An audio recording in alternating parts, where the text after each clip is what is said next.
നമസ്കാരം. ബുക്ക് ട്യൂബിൻ്റെ പുതിയൊരു വീഡിയോയിലേക്ക് എല്ലാവർക്കും സ്വാഗതം.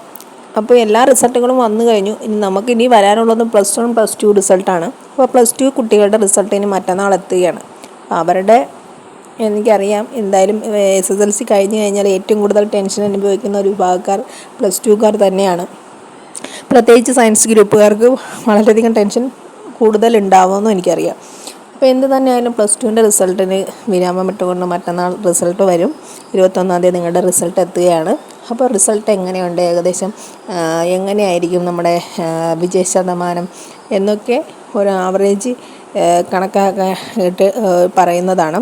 അതായത് അന്വേഷിച്ച് കണ്ടെത്തിയ വിവരങ്ങൾ ഉപയോഗിച്ചിട്ടാണ് ഞാൻ ഈ പറയുന്നത്. അത് വെറുതെ അങ്ങ് പറയുന്നതല്ല എന്നുകൂടി നിങ്ങൾ മനസ്സിലാക്കുക. അപ്പോൾ ഇതൊരുവിധം ഈ ചാനലിൽ പറഞ്ഞിട്ടുള്ള കാര്യങ്ങളെല്ലാം തന്നെ കുട്ടികൾക്ക് മനസ്സിലായിട്ടുണ്ടാവും. അതുപോലെ തന്നെ +2ലെ റിസൾട്ടിനെ കുറിച്ച് ആയിട്ടുള്ള വിവരങ്ങളാണ് പറയാൻ പോകുന്നത്.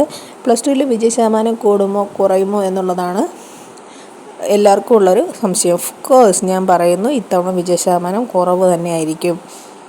കാരണം മറ്റൊന്നുമല്ല, റീവാലുവേഷൻ റിസൾട്ട്, ഇമ്പ്രൂവ്മെൻറ്റ് റിസൾട്ടൊക്കെ വന്നപ്പോൾ നിങ്ങൾക്ക് മനസ്സിലായിട്ടുണ്ടാവും എത്രയധികം സ്ട്രിക്റ്റോട് കൂടിയാണ് വാല്യൂ ചെയ്തതെന്നും അതിലെത്രയൊക്കെ മാർക്ക് ചേഞ്ച് ആയിട്ടുണ്ടെന്നും നിങ്ങൾക്കറിയാം. എനിക്ക് തോന്നുന്നു സയൻസ് ഗ്രൂപ്പിൽ മാത്സിന് മാത്രമാണ് ഒരുപാട് കുട്ടികൾക്ക് ചേഞ്ച് കൂടുതൽ വന്നിട്ടുള്ളത്.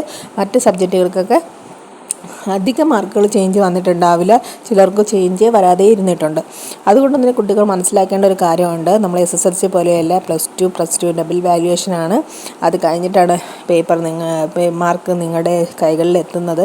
അതുകൊണ്ട് തന്നെ ഒരുവിധം സ്ട്രിക്റ്റ് വാല്യുവേഷനിൽ തന്നെയായിരിക്കും +2ൻ്റെ വാല്യുവേഷൻ എന്ന് പറയുന്നത്. അതുകൊണ്ടാണ് 10ൽ ഫുൾ A+ കിട്ടിയവർക്ക് മിക്കപ്പോഴും ഈ +2 വരുമ്പോഴത്തേക്ക് എന്തുകൊണ്ട് അവർക്ക് ഫുൾ A+ കിട്ടുന്നില്ല എന്നൊരു ചോദ്യത്തിന് ഒരു ഇതാവുന്നത്. SSLC കുറച്ചിലൊക്കെ ലിബറലാക്കി അവർ നോക്കി വിടുമെങ്കിലും +2 അങ്ങനെയല്ല. പ്രത്യേകിച്ച് ഇപ്പോൾ വിദ്യാഭ്യാസ മേഖലയിൽ മാറുന്ന സാഹചര്യങ്ങൾ ഉണ്ടായിക്കൊണ്ടിരിക്കുന്ന ഒരു കാലഘട്ടം കൂടിയാണത്. ഒരുപാട് മാറ്റങ്ങൾ വന്നുകൊണ്ടിരിക്കുകയാണ്. അപ്പോൾ അതുകൊണ്ട് തന്നെ +2 എൻ്റെ അഭിപ്രായത്തിൽ ഞാൻ പറയുന്നു, കഴിഞ്ഞ വർഷത്തെക്കാട്ടി വിജയ ശതമാനം കുറവായിരിക്കും. ഒരുപക്ഷെ വിജയ ശതമാനം കൂടിയാൽ തന്നെ കുറച്ച് വ്യത്യാസമേ ഉണ്ടാവുള്ളൂ. അതിൽ തന്നെ A+കളുടെ എണ്ണം കുറവായിരിക്കും. ഫുൾ A+ കിട്ടുന്ന കുട്ടികളുടെ എണ്ണം കുറവായിരിക്കും. നിങ്ങൾ A+ വിചാരിക്കുന്ന സബ്ജക്റ്റിന് ചിലപ്പോൾ A മാത്രമേ കിട്ടുകയുള്ളൂ. അപ്പോൾ അങ്ങനെയൊക്കെ മാറ്റങ്ങൾ ഉണ്ടാവും എന്ന് തന്നെയാണ് പ്രതീക്ഷിക്കേണ്ടത്. അപ്പോൾ എന്ത് തന്നെയായാലും നമുക്കൊരു ഹയർ എഡ്യൂക്കേഷനുള്ള റിസൾട്ട് തന്നെയാണിതും. അപ്പോൾ അതുകൊണ്ട് കുട്ടികളാരും ടെൻഷൻ അടിക്കാനോ ഒന്നിനും വേണ്ടിയിട്ടല്ല ഇത് പറയുന്നത്. ഒരു മുൻകരുതൽ നമുക്ക് ആവശ്യമാണ്. ഇങ്ങനെ വന്നാലും നമ്മൾ അത് അക്സെപ്റ്റ് ചെയ്യാനുള്ളൊരു മനസ്സ് നമുക്കുണ്ടായിരിക്കണം. അപ്പോൾ എന്തായാലും നിങ്ങളുടെ അപ്പോൾ എനിക്കറിയാം +2 ഒക്കെ ആയി കഴിയുമ്പോൾ കുട്ടികൾ അവരുടെ ഒരു ചോയ്സ് എന്താണെന്നൊക്കെ മനസ്സിലാക്കിയിട്ടുണ്ടാവും. അതനുസരിച്ച് അവർ മുന്നോട്ട് പോയിക്കോളും.